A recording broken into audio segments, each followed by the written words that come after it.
So hello everyone, আজ আমরা parts of speech নিয়ে কথা বলবো। পার্টস অফ স্পিচ হচ্ছে একটা খুবই গুরুত্বপূর্ণ এটা নিয়ে আজ আমরা কথা বলবো। আশা করি এই ক্লাসটা দেখার পর তোমরা পার্টস অফ স্পিচ নিয়ে যত সমস্যা ভুগছিলে সবগুলো ক্লিয়ার হয়ে যাবে। সো পার্টস অফ স্পিচ হচ্ছে সাধারণত 8 প্রকার। সাধারণত হচ্ছে 8 প্রকার। 8 প্রকার কি কি? যেমন নাউন, এক হচ্ছে নাউন, নাউন। দুই হচ্ছে প্রোনাউন, প্রোনাউন। তিন হচ্ছে ভার্ব। 4 নম্বর হচ্ছে অ্যাডভার্ব। 4 হচ্ছে adverb, noun, pronoun, verb, adverb. পরে হচ্ছে অ্যাডজেক্টিভ, অ্যাডজেক্টিভ, অ্যাডজেক্টিভ। 6 নম্বর হচ্ছে প্রিপোজিশন, প্রিপোজিশন, প্রিপোজিশন। পরে হচ্ছে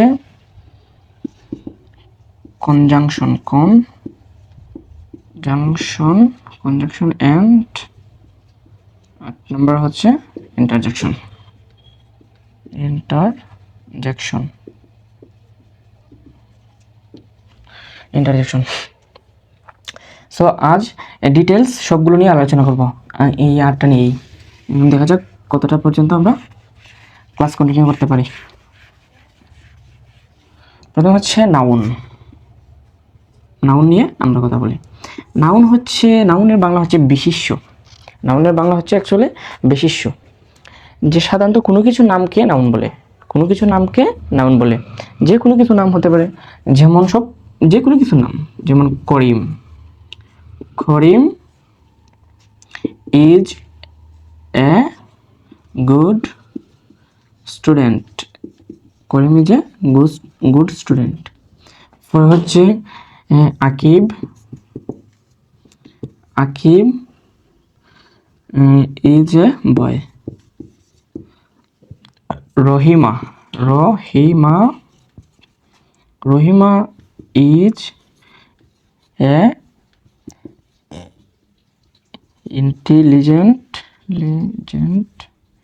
ইন্টেলিজেন্ট গার্ল। তার মানে এখানে কয়টা? 3টা সেন্টেন্স লিখলাম। এটার মধ্যে আছে, প্রথমটা হচ্ছে করিম। করিম কি? করিম একটা নাম, করিম একটা নাম, এটা আমরা জানি। আকিব, এটাও একটা নাম। রহিমা, এটাও একটা নাম। যে কোনো কিছু নামের পূর্বেই নাম হলেই এটা নাউন, নাম হলেই সাধারণত এটা নাউন হয়। তো নাউন আমরা এখন পারবো। Noun, this is very easy. So এটা টু ইজি, মানে সবচেয়ে সহজ এটা নাউন। তো এখন আমরা আলোচনা করব প্রোনাউন নিয়ে। এখন আলোচনা করব প্রোনাউন নিয়ে। প্রোনাউন হচ্ছে সর্বনাম। মানে প্রোনাউন হচ্ছে নাউনের পরিবর্তে যা বসানো হয় তা হচ্ছে প্রোনাউন। যেমন এই প্রথম সেন্টেন্সটাকে দিয়েছিলাম, আচ্ছা, Rahim is a good student, student. আমরা জানি নাম থাকলে কি হয়? নাউন। তার মানে এটা হচ্ছে একটা নাউন, এটা হচ্ছে একটা নাউন। এখন যদি বলি যে হি goes to school, school regularly, every day, every day, he goes to school every day। তার মানে এই জায়গার মধ্যে হিটা কি? হিটা হচ্ছে প্রোনাউন, প্রোনাউন, কারণ নাউনের পরিবর্তে বসছে। এটা হচ্ছে নাউনের পরিবর্তে বসছে, এর জন্য এটা হচ্ছে এটা প্রোনাউন। আর এটা হিটা কাকে এই নির্দেশ করতেছে? রহিমকে। হিটা কিন্তু রহিমকে বোঝাচ্ছে। যেমন আরো কিছু দিই, যে he comes to our house, he comes to our house, right? to our house। এখন এই জায়গার মধ্যে হিটা হচ্ছে কি? এই প্রোনাউন, এটা হচ্ছে প্রোনাউন। এটা কোন কারণে প্রোনাউন বলছি? কারণ রহিম, মানে রহিম একটা নাম, নামের পূর্বে he comes to our house, সে আমাদের বাসায় আসে। তার মানে he comes to our house. So এখন নাউন প্রোনাউন আমরা ক্লিয়ারলি বুঝে গেছি। যেমন যে কোনো কিছু এখন সেন্টেন্সে দিলেই আমরা পারবো। আমরা হি শি এগুলা হি শি দে এগুলা থাকলেই আমরা মাস্ট বি বুঝে যাব যে এটা প্রোনাউন। যেমন এই জয়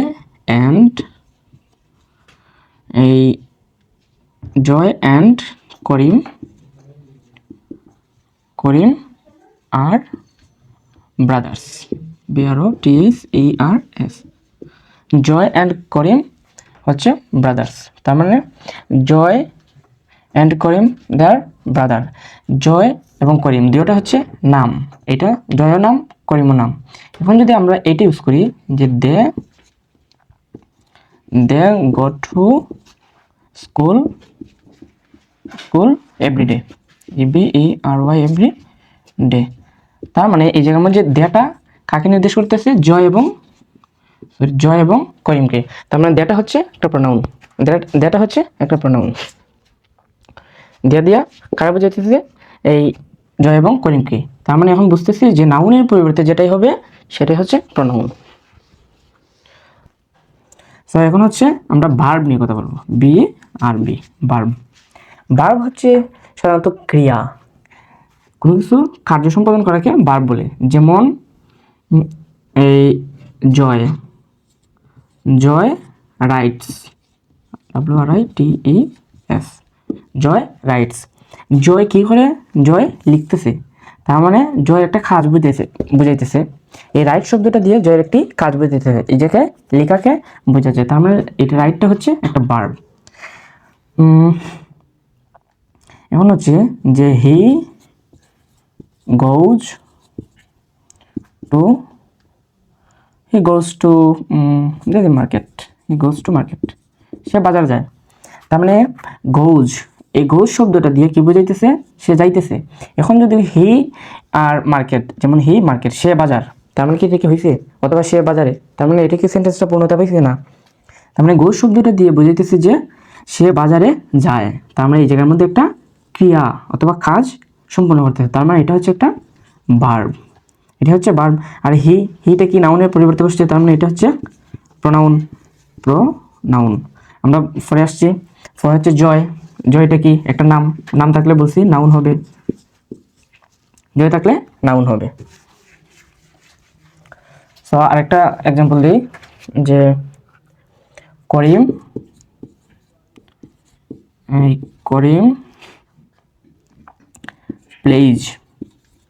প্লেজ ফুটবল। করিম প্লেজ ফুটবল, করিম কি করে? ফুটবল খেলে। তার মানে করিম একটা কি? এটা হচ্ছে একটা নাম। আর নামটা কি আমরা জানি? নাম হচ্ছে নাউন। আর এই প্লেজ শব্দটা দিয়ে কি বোঝাইতেছে? খেলা বোঝাইতেছে। তার মানে রহিম কি করে? ফুটবল খেলে। আর যদি জায়গা বারবার এটার মধ্যে রহিম ফুটবল, তার মানে এটা কি সেন্টেন্স হয়েছে? না। তার মানে প্লেজ এই খেলে, তার মানে রহিম ফুটবল খেলে। এই প্লেসটা হচ্ছে একটা কাজ বোঝাইতেছে, রহিম কি করতেছে? খেলতেছে।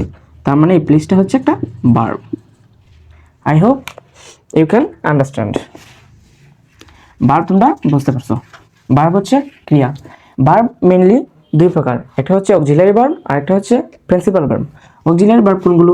যেমন এই এম, এগুলোর বলে সাহায্যকারী verb. Am, is, are, was, were ইত্যাদি, মানে আরও আছে অনেকগুলো, আর ডিটেলসে যাই না। পরে হচ্ছে আর এগুলো হচ্ছে অক্সিলারি ভার্ব। আর প্রিন্সিপাল ভার্ব কোনগুলো? যেমন পরে হচ্ছে কাম, বাই, পরে হচ্ছে এই প্লে, আর আছে এগুলো। তো অক্সিলারি ভার্ব হচ্ছে এই সাহায্যকারী ভার্ব, আর এইগুলো হচ্ছে প্রিন্সিপাল ভার্ব বা মূল ভার্ব। অক্সিলারি ভার্ব সাধারণত প্রিন্সিপাল ভার্বকে সাহায্য করে থাকে। অক্সিলারি ভার্ব সে নিজে নিজেই বসতে পারে। আচ্ছা, এখন ভার্ব আমরা বুঝতে পারছি, এখন যাই অ্যাডভার্ব। এখন হচ্ছে অ্যাডভার্ব। অ্যাডভার্ব অ্যাডভার্ব অ্যাডভার্ব হচ্ছে ভার্বকে মডিফাই করে। ভার্বকে, তার কাজ হচ্ছে ভার্বকে মডিফাই করা। তার মানে ভার্বকে মডিফাই করে। সে ভার্বের কাজটিকে কিভাবে, কখন, এগুলা বোঝায়। যেমন এই Rakib rights, Rakib rights fast, FAST, fast. তার মানে রাকিব, এটা কি? রাকিব একটা নাম, তার মানে এটা হচ্ছে একটা নাউন। এটা হচ্ছে নাউন। আর রাইটস অর্থ কি? লিখা। তার মানে রাকিব কি করতেছে? লিখতেছে। তার মানে এটা কাজ বুঝাইতেছে রাইট দিয়ে। এটা হচ্ছে এই ভার্ব, এটা হচ্ছে ভার্ব। দেন এইটা ফাস্ট, রাকিব কিভাবে লিখতেছে? রাকিব সে কি দ্রুত লিখতেছে নাকি সে ধীরে ধীরে লিখতেছে? এই ফাস্ট শব্দটা বোঝাইছে যে রাকিব কিভাবে লিখতেছে। তাহলে ফাস্ট, দ্রুত, তার মানে এটা হচ্ছে অ্যাডভার্ব। সে এই ভার্বটাকে মডিফাই করতেছে। সেই যে ভার্বটা আছে রাইট, এই শব্দটাকে মডিফাই অথবা বিশেষায়িত করতেছে। সো ফার্স্ট শব্দটা আমরা বুঝতে পারছি। একটা এক্সাম্পল দিই। যেমন জয়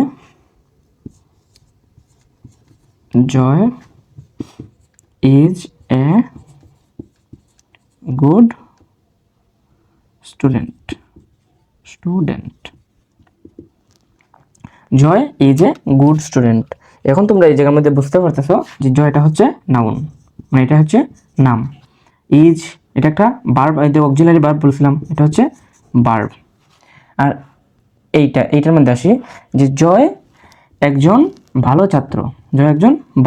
তার মানে স্টুডেন্ট হচ্ছে ছাত্র। এই যে জয় একজন ছাত্র, সে কেমন ছাত্র? এইটা কিন্তু এই গুডের মাধ্যমে বুঝাই দিতেছে। গুড দিয়ে বুঝাইতেছে যে সে ভালো না খারাপ। তার মানে গুডটা হচ্ছে অ্যাডভার্ব। এখন সে অ্যাডভার্বের কাজ কি? ভার্বটাকে মডিফাই করা। আর সেন্টেন্সটা কিভাবে, যেমন দুষ, গুণ, অবস্থা ইত্যাদি নির্ধারণ করা। যেমন Joy is a good student, জয় হচ্ছে একজন ভালো ছাত্র। তার মানে এই গুড শব্দটা দিয়ে বুঝাইতেছে ভালো নাকি খারাপ। actually an old man walks slowly. তার মানে an old man, একজন বৃদ্ধ লোক, walks slowly, ধীরে ধীরে হাঁটে। একজন বৃদ্ধ লোক হাঁটে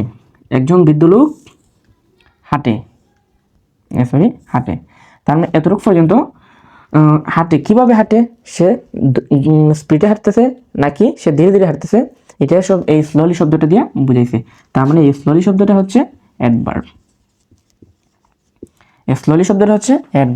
an old man walks slowly. আর ওয়াক্স হাঁটা, তার মানে এই ওল্ড ম্যানটা কি করতেছে? হাঁটতেছে, একটা কাজ করতেছে। তার মানে এটা হচ্ছে ভার্ব। অ্যান ওল্ড ম্যান এটা হচ্ছে ভার্বকে মনে রাখবে। It's okay. আই হোপ তোমরা পার্টস অফ স্পিচের এই চারটা তোমরা বুঝতে পারছো। নাউন, প্রনাউন, ভার্ব, অ্যাডভার্ব, এই চারটা তোমরা বুঝতে পারছো। So this is very easy. এই একটু জাস্ট পড়লেই এটা খুব ইজি। তো আমরা অ্যাডভার্ব পর্যন্ত পড়ে ফেলছি। এখন হচ্ছে প্রিপোজিশন।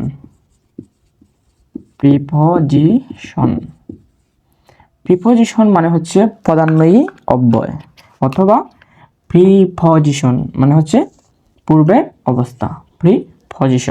পূর্বের অবস্থা। প্রিপোজিশন আমরা কিন্তু একটা ডিটেলস ক্লাস নিয়েছি, এটার মধ্যে গেলে তোমরা প্রিপোজিশন সম্পূর্ণ ক্লিয়ার হয়ে যাবে।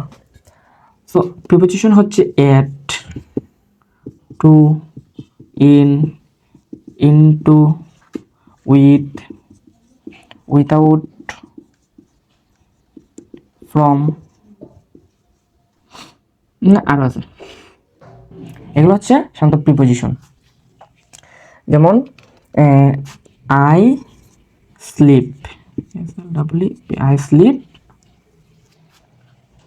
at 9 sorry and 12 am 12 am I sleep at 12 am। তার মানে টাইমের আগে এট বসছে, টাইমের আগে প্রিপোজিশন কি হয়েছে, এট বসছে। আমি নির্দিষ্ট করে বলেছি যে আমি 12টার সময় ঘুমাবো, আই স্লিপ এট 12 am। এখন যাই যেমন টু টু টু মানে হচ্ছে তে প্লাস ডেস্টিনেশন। যেমন আমি ঢাকা যেতে চাই, I want to go, I want to go to Dhaka, DHAK, I want to go to Dhaka, আমি ঢাকা যেতে চাই। তার মানে যেতে, যেতে দিয়ে বুঝাইছে টু গো, যেতে। ঢাকা তার মানে এটা কি, একটা গন্তব্য, এই যে to Dhaka, I want to go to Dhaka. So preposition এই আরেকটা বিস্তারিত ক্লাস আছে, ওইটা গেলেই তোমরা বুঝতে পারবে। যেমন from, I take some money from my mother, I take some money, I take some money from my mother, from my mother, আমি আমার মায়ের কাছ থেকে কিছু টাকা নেই। তার মানে থেকে, আমি আমার মায়ের কাছ থেকে, এই জন্য ফ্রম হয়েছে। আমি কার কাছ থেকে টাকা নিই, আমার মায়ের কাছ থেকে টাকা নিই, তার মানে from my mother. So I hope তোমরা noun, pronoun, verb, adverb, preposition এই ফার্স্টটা বুঝতে পারছো। এগুলো খুব সহজ, একটু জাস্ট এগুলা এক ক্লাসটা করে একটু বইটা যদি একটু পড়ো তোমরা দেখবা যে পারতেছো। প্রিপোজিশন এখন হচ্ছে কনজাংশন। কনজাংশন কনজাংশন কনজাংশন কনজাংশনের কাজ হচ্ছে দুইটা সেন্টেন্স অথবা দুইটা ওয়ার্ড অথবা দুইয়ের অধিক ওয়ার্ড বা সেন্টেন্সকে যুক্ত করা। যেমন Rahim, Rahim and Karim, Rahim and Karim are brother,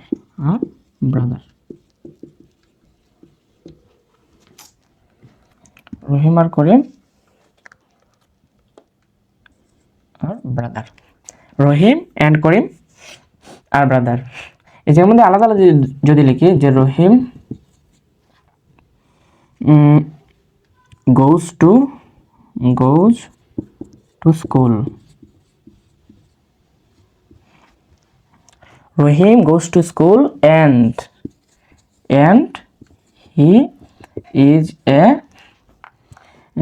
intelligent boy, intelligent boy। তার মানে এখন কি হয়েছে, এন্ড শব্দটা দিয়ে এই আরেকটা সেন্টেন্সকে যুক্ত করতেছে। রহিম গোজ টু স্কুল, সে স্কুলে যায়, ঠিক আছে, এটা একটা sentence. He is a intelligent boy, সে একজন ভালো বা মেধাবী ছেলে।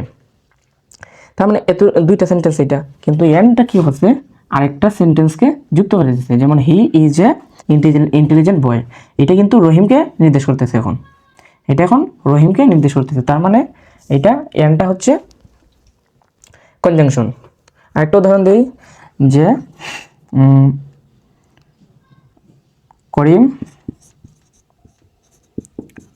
করিম is an honest man, Karim is a poor but he is an honest man। তার মানে করিম ইজ এ পুয়ার, করিম একজন গরিব, পুয়ার পারসন মিস্টেক হয়ে গেছে, poor person, PRSON, poor person but he is an honest man. Karim একজন গরিব ব্যক্তি কিন্তু সে সৎ লোক। এই বাট শব্দটা কি করছে, দুইটা সেন্টেন্সকে যুক্ত করেছে। যেমন করিমে যে পুয়ার পারসন, এটা একটা সেন্টেন্স, এবং হি ইজ অ্যান অনেস্ট ম্যান, এটা আরেকটা সেন্টেন্স। আর বাট শব্দটা কি করছে, দুইটা সেন্টেন্সকে যুক্ত করে দিয়েছে। তার মানে এই বাটটা হচ্ছে conjunction. I hope you can understand. So আজ এতটুকু পর্যন্তই, আর দুইটা রয়েছে, এটা নেক্সট কোন টপিকে আলোচনা করব। সো গাইজ, তোমরা সবাই ভালো থাকো, সুস্থ থাকো এবং মন দিয়ে পড়ালেখা করো। সবার জন্য শুভকামনা রইল। আজ এতটুকু পর্যন্তই, টাটা।